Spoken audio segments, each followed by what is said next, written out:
and so dreamed only, her traitorous actions affording her a little more time. He knew she planned to join a gym at the beginning of the new year. It had been scribbled in purple ink on a list of possible New Year's resolutions discarded in her kitchen trash can.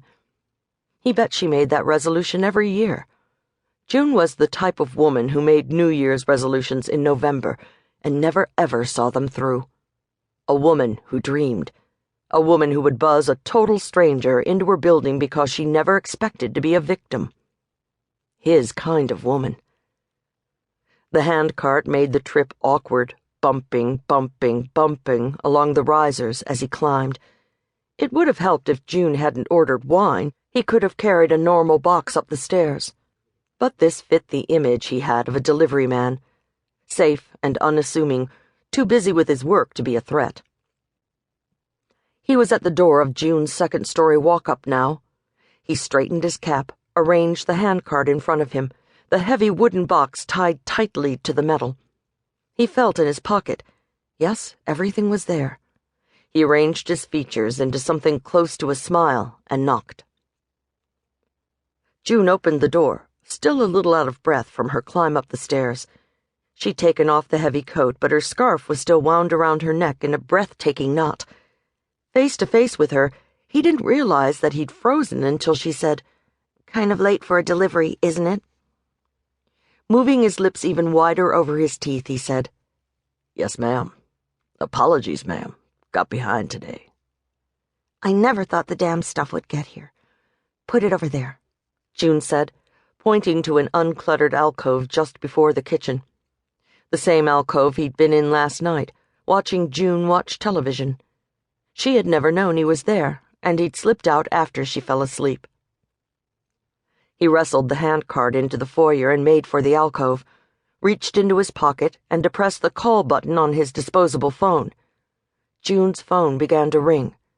He saw a brief flicker of debate in her eyes, then she shrugged and let the door close behind him as she started toward the living room to attend to the call. The moment her back was turned, he attacked. He whipped her scarf up into her mouth so she couldn't scream, then picked her up and moved toward the bedroom. Might as well be comfortable about it. She was struggling, so he clouted her over the ear, just enough to daze her. That did the trick. June's eyes got woozy and the panic in them dulled. He stripped her down and tossed her on the bed, but took care in removing his own clothing piece by piece, folding the brown pants with the seams in, the shirt with sleeves together, then in half. He'd need to reclothe the driver. He didn't want anything getting on the uniform. June was groggy but cognizant, and when he rolled on the condom and took her, she tried to scream and get away. But he was much bigger, much stronger, and she had no chance. All her wriggling made it go quicker than he'd prefer, but at the end, he wrapped the trailing ends of the scarf around her throat and pulled them tight, and felt another kind of release flow through his veins. When her eyes bugged out, he pulled the scarf tighter still, watching critically as her skin turned a mottled red and the whites of her eyes began to fill with blood. After 3 long, excruciating, joyful minutes, she went completely limp beneath him. He cleaned up quickly. The truck was sure to be noticed soon. When everything was in place, he unwound the scarf from her neck and tied it in a jaunty bow.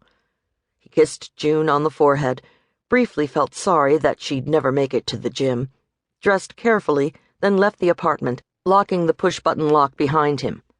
He was surprised at how quietly the door closed, a silent witness to the death of its owner and the stranger going gently into that good night.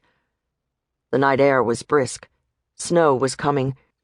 He turned up his collar and pushed the handcart in front of him to the delivery truck. He'd been lucky. The original driver was his size, and his uniform fit perfectly. He clambered into the truck, drove around the corner to a quiet, deserted cul-de-sac. He stripped, replaced the brown uniform with his own street clothes, struggled a bit getting the dead limbs of the driver back into the arm and leg holes, but finally had things in their proper places. He patted the empty-eyed driver on the head. Collateral damage, but necessary. He looked out the window on either side. The street was empty, the lights off in the 2 houses that flanked him. He was confident he hadn't been seen. He slid out the side